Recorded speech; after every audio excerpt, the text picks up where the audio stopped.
Welcome back to స్వతంత్ర focus. కిందటేడాది టర్కీలో పెను భూకంపం సంభవించింది. ప్రపంచమంతా నిద్రపోతున్న వేళ టర్కీ ప్రజల బతుకులు తెల్లారాయి. వేలాది మంది చనిపోయారు, లక్షలాది మంది గాయపడ్డారు. ఈ విపత్తు సమాచారం అందిన వెంటనే భారత్ రంగంలోకి దిగింది. భూకంప ప్రాంతాల్లో సహాయక చర్యల కోసం 100కు పైగా ఎన్డీఆర్ఎఫ్ బృందాలను టర్కీకి పంపింది. భారత్ పెద్ద మనసు చాటుకుంది. మిగతా దేశాలు కూడా భారత్ అడుగులో అడిగేశాయి. టర్కీకి ఆపన్న హస్తం అందించాయి.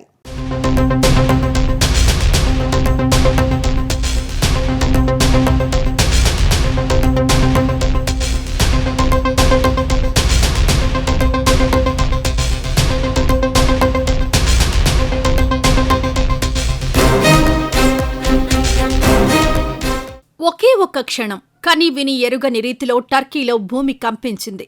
వేల సంఖ్యలో భవంతులు, ఆస్పత్రులు, విమానాశ్రయాలు నేలమట్టమయ్యాయి. ఫలితంగా వేలాది మంది ప్రాణాలు కోల్పోయారు. లక్షలాది మంది నిలువ నీడలేక నడి రోడ్డుపై నిలబడ్డారు. రోజులు గడిచే కొద్దీ మృతుల సంఖ్య పెరిగింది.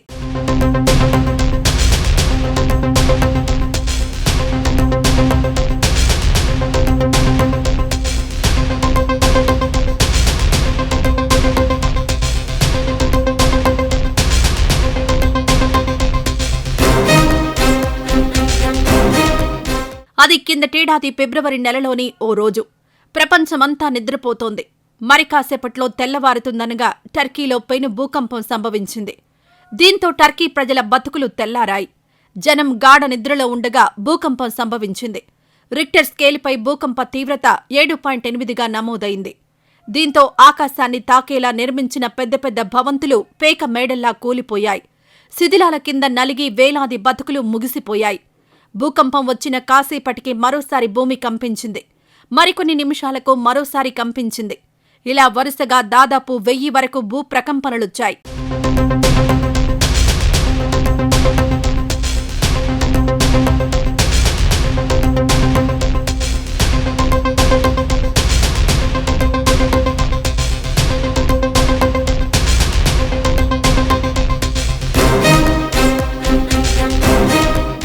భూకంపం దాటికి టర్కీ దాదాపు 5-6 మీటర్ల మేర పక్కకు కదిలినట్టు సైంటిస్టులు చెబుతున్నారు. ఆఫ్రికా, యూరప్, అరేబియా దేశాల మధ్యలో ఉంటుంది టర్కీ కంట్రీ. టర్కీ నేల పూర్తిగా భిన్నమైనది. భూమి లోపల ఫలకాల కదలికలు చాలా ఎక్కువగా ఉంటాయి. అంతేకాదు భూమి ఖండాలుగా చీలి ఉంటుంది. దీంతో విపరీతమైన వేగంతో ఫలకాలు కదులుతుంటాయి. ఈ కారణంతోనే టర్కీలో తరచూ భారీ భూకంపాలొస్తున్నాయి. భూకంపం దాటికి హతే ఇంటర్నేషనల్ ఎయిర్పోర్ట్ రన్వే తీవ్రంగా ధ్వంసమైంది. రన్వే 2గా చీలిపోయింది. రన్వే ధ్వంసం కావడంతో తాత్కాలికంగా విమానాల రాకపోకలను నిలిపివేశారు.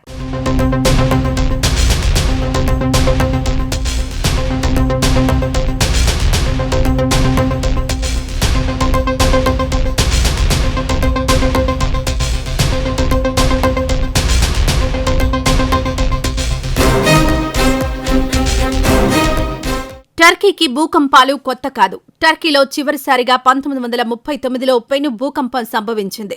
కిందటేడాది కూడా అదే స్థాయిలో పెను భూకంపం వచ్చింది. ఇక్కడ గమనించాల్సిన విషయం ఒకటుంది. టర్కీలో భూకంపం సంభవించడానికి 3 రోజుల ముందే హెచ్చరికలు అందాయి. భూకంపాల తీవ్రతను అధ్యయనం చేసే సోలార్ సిస్టమ్ జియోమెట్రీ సర్వే సంస్థకు చెందిన పరిశోధకుడు ఫ్రాంక్ హూగర్ బీట్స్ టర్కీలో భూకంపం విపత్తును ముందే అంచనా వేశారు. దాదాపు 7.5 తీవ్రతతో భూకంపం సంభవించే అవకాశం ఉందని 3 రోజుల ముందుగానే ట్వీట్ చేశారు. గ్రహ సంబంధిత సంక్లిష్ట రేఖాగణితం ఆధారంగా వీటిని ముందుగానే అంచనా వేసినట్లు ఆయన చెప్పారు. ఫ్రాంక్ హూగర్ బీట్స్ అంచనా నిజమైంది. సరిగ్గా 3 రోజుల తర్వాత టర్కీ సిరియాల్లో పెను భూకంపం సంభవించింది.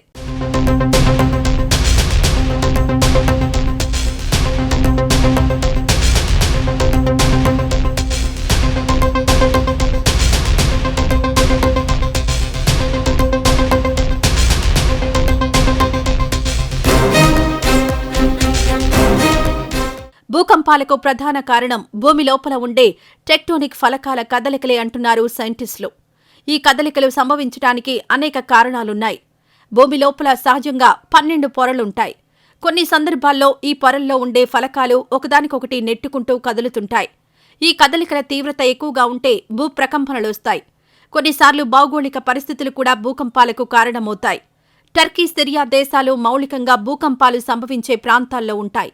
ఇలాంటప్పుడు భవనాల నిర్మాణాల విషయంలో కనీస జాగ్రత్తలు తీసుకోవాల్సి ఉంటుంది.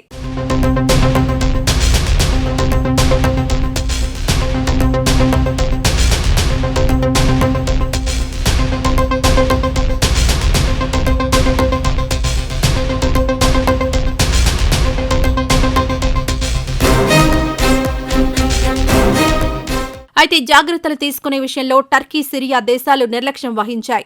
సులభంగా బీటలు వారే కాంక్రీట్తో ఆకాశాన్ని తాకేలా ఎడాపెడా భవంతులు నిర్మించారు. ఇలాంటి భవంతులు ఒక్క ఇస్తాంబుల్లోనే దాదాపు 2 లక్షలు ఉన్నట్లు ఒక అంచనా. ఈ విషయంలో నిపుణులు ఎప్పటినుంచో హెచ్చరిస్తూనే ఉన్నారు. అయితే టర్కీ, సిరియా 2 దేశాలు ఈ హెచ్చరికలను పట్టించుకోలేదు. ఆ నిర్లక్ష్యమే టర్కీ, సిరియాల్లో వేలాది మందిని బలి తీసుకుంది.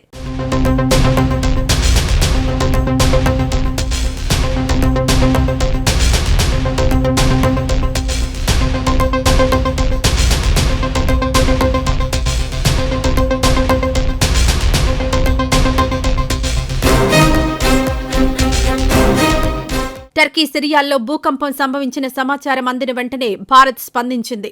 భూకంప ప్రాంతాల్లో సహాయక చర్యల కోసం 100కు పైగా ఎన్డీఆర్ఎఫ్ బృందాలను C-17 గ్లోబ్ మాస్టర్ సైనిక రవాణా విమానాల్లో పంపించింది. వైద్య సేవలకు అవసరమైన మందులు, శిథిలాలను తొలగించడానికి ఉపయోగపడే పరికరాలు, శిక్షణ పొందిన జాగిలాలను కూడా ఈ బృందాలు వెంట తీసుకువెళ్లాయి.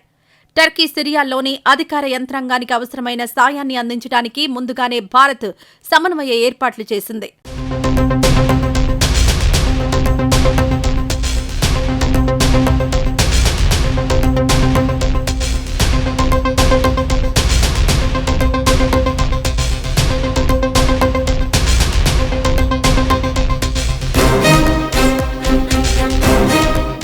భూకంప ప్రాంతాలకు చేరుకోగానే భారత సహాయక బృందాలు రంగంలోకి దిగాయి.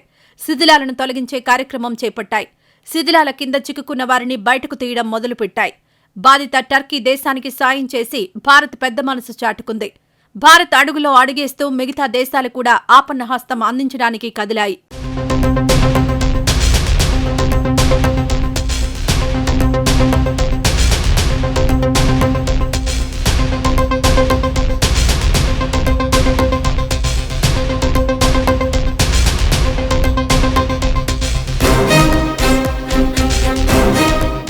స్వతంత్ర ఫోకస్ లో మరో షార్ట్ బ్రేక్ తీసుకుందాం.